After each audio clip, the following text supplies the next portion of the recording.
Dr. Clauw, thank you very much for being with us today. Thank you. Dr. Clauw, you are a professor of medicine, anesthesiology, and psychiatry, and director of the Chronic Pain and Fatigue Research Center at the University of Michigan.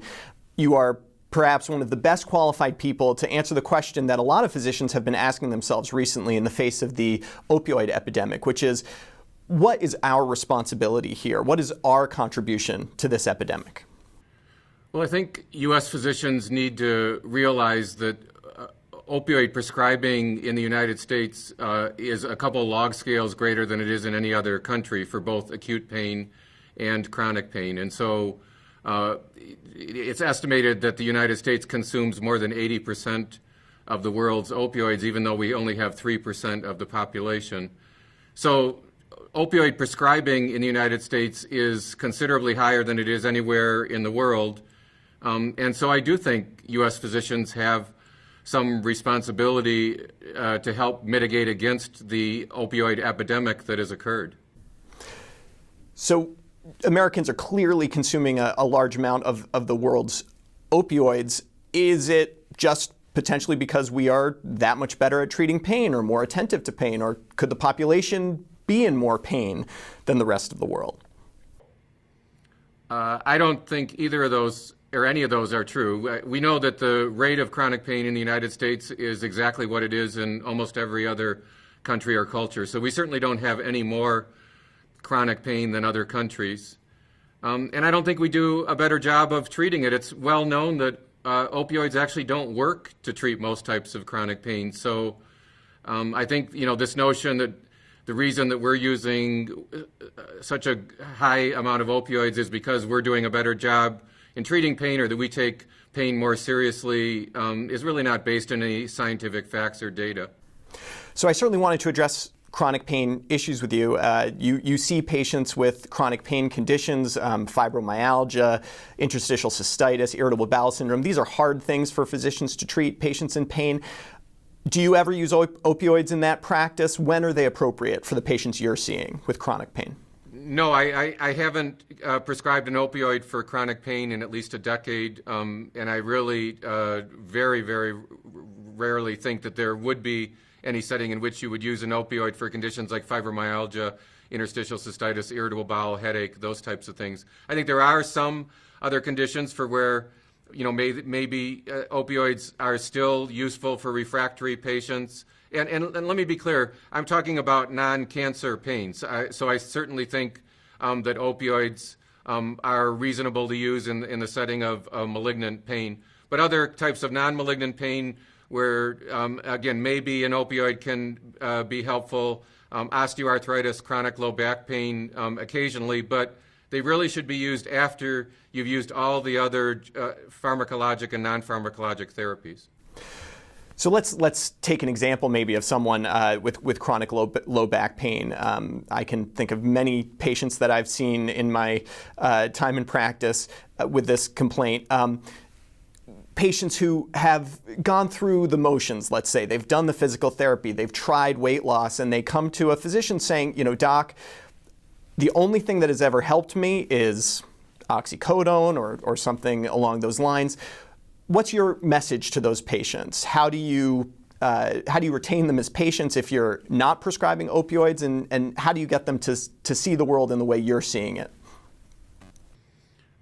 I simply just tell them that there are not really any studies that suggest that opioids work well for most types of chronic pain, and that would include low back pain. There are some studies in low back pain, and in fact, most of the studies that are done to get an opioid approved for use in chronic pain are in certain specific types of low back pain. But again, I think there are a lot of other drug and non-drug therapies that are more effective and are safer, and those should be used first. So in this hypothetical patient that you just proposed, I'd be thinking about classes of drugs like tricyclics, gabapentinoids, serotonin norepinephrine reuptake inhibitors.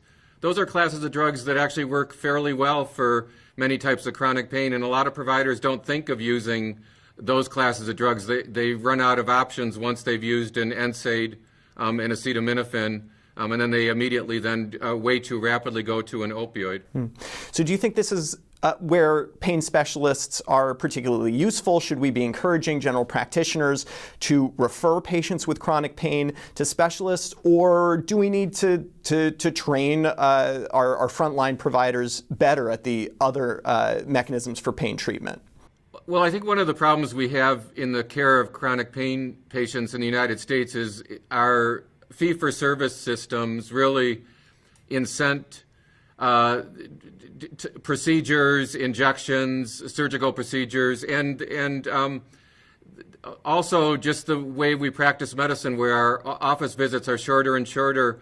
It's often simpler to write a prescription for an opioid than to do some of the other things that I'm talking about. So I think, again, physicians have a role in this, but third-party payers need to reimburse for a much wider array of treatments that work in chronic pain. Complementary and alternative therapies are really getting a lot greater evidence base. Those should be reimbursed better than they are.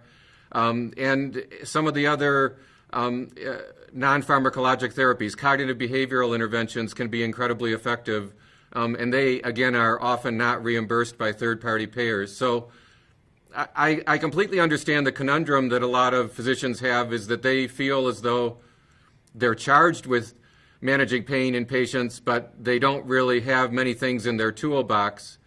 But that doesn't mean that they should be prescribing an opioid. I think, again, both because of the risk to the individual patient that you're prescribing that drug to, as well as the societal risk, I really think that the evidence and data is pretty overwhelming that we're way overprescribing for both acute and chronic pain, and we have to, as individual physicians, as parts of practices or organizations, develop better ways of managing both acute and chronic pain along the lines of what other countries are doing. Other countries are managing both acute and chronic pain without these really high doses of opioids or these large amounts of opioids.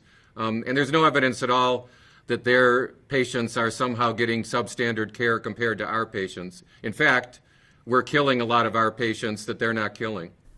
So let's talk about addiction, which is something that is on all of our minds. I spoke with the former, now CDC Director Tom Frieden about the opioid epidemic, and he stated that a single dose of an opioid can be addicting for life.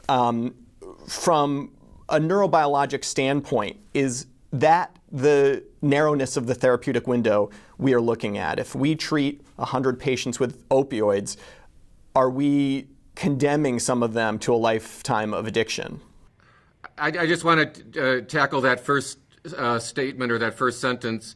It is true that if you give an individual an opioid and they're exposed to that opioid for the first time and they like it, the term likability is, the one we use, then they are more likely to subsequently become addicted. So a single dose could theoretically start someone down the path of addiction. But giving someone a couple hydrocodone for a dental procedure, or 6 or 8 hydrocodone after a minor surgical procedure is not really what most of us are concerned about. It's these very large prescriptions for opioids that are given after a lot of surgical procedures, after dental visits, things like that.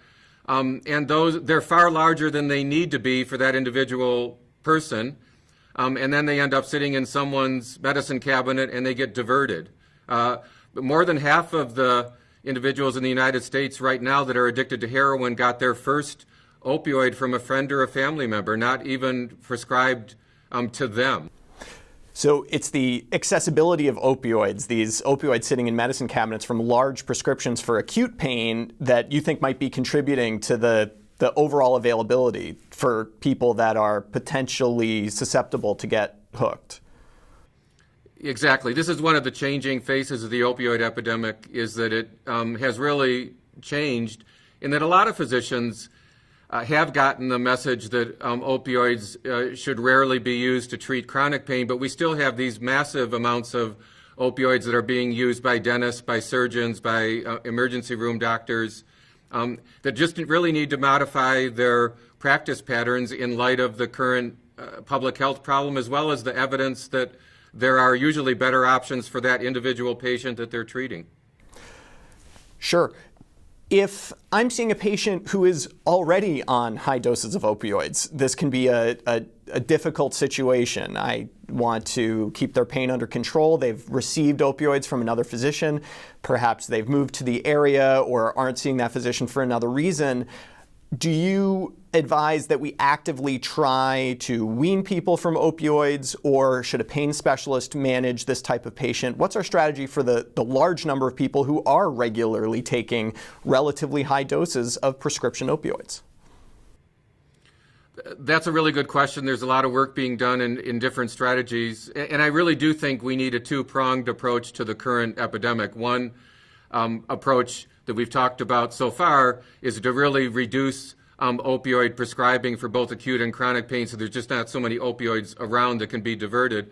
But for the individuals that are already taking an opioid for chronic pain, I think many of those individuals are just unaware of the data suggesting that on average, if you take an individual that has chronic pain on an opioid and very slowly, very gradually taper their opioid, what usually happens is their pain neither gets worse nor gets better.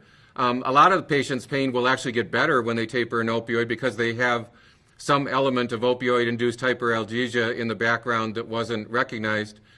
But the first thing to explain to your patient when you begin to have these types of conversations is that it's actually unusual for someone's pain to get much worse if they're slowly, gradually tapered off an opioid.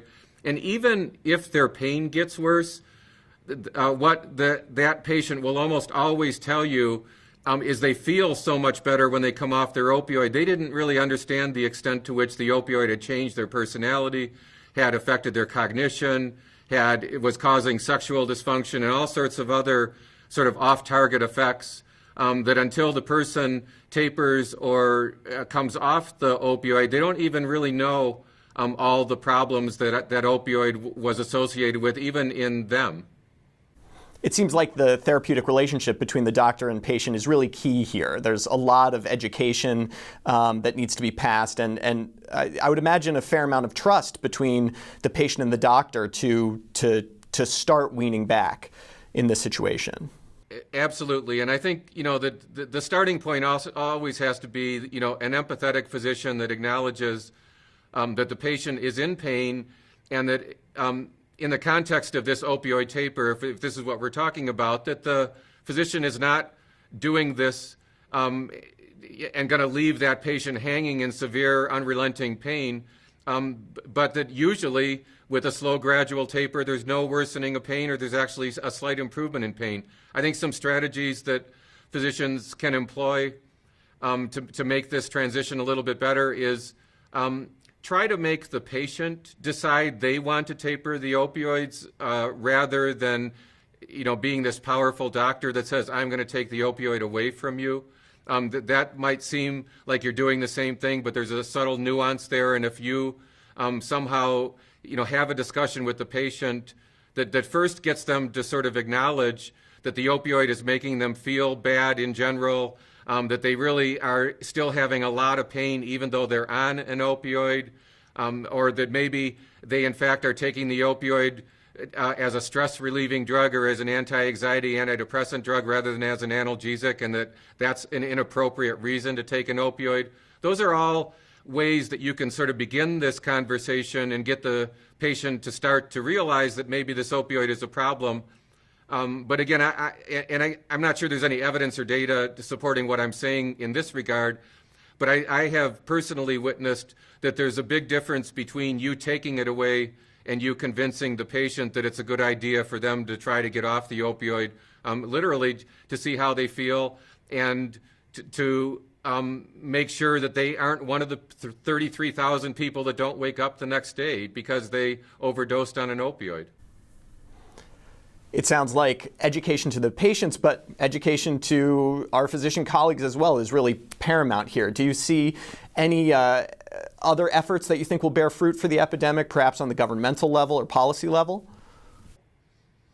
Again, I hope what we do is realize that we have to make a broader array of treatments available to individuals with chronic pain. I think that one of the reasons that some physicians are still going too rapidly to opioids for chronic pain patients is even if they know that some of these other treatments might be effective, non-pharmacologic treatments, complementary alternative treatments, they're often not reimbursed or inaccessible, especially in rural areas. So I think that's part of what we need to do as a nation to try to stem what's going on in the chronic pain space.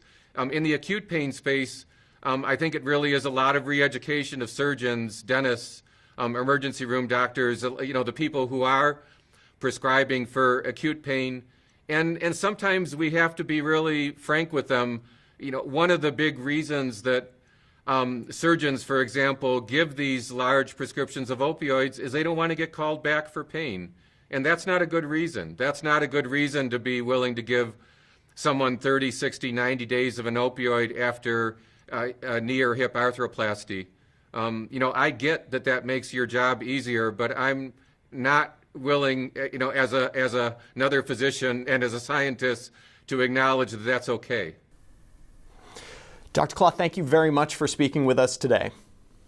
Thank you.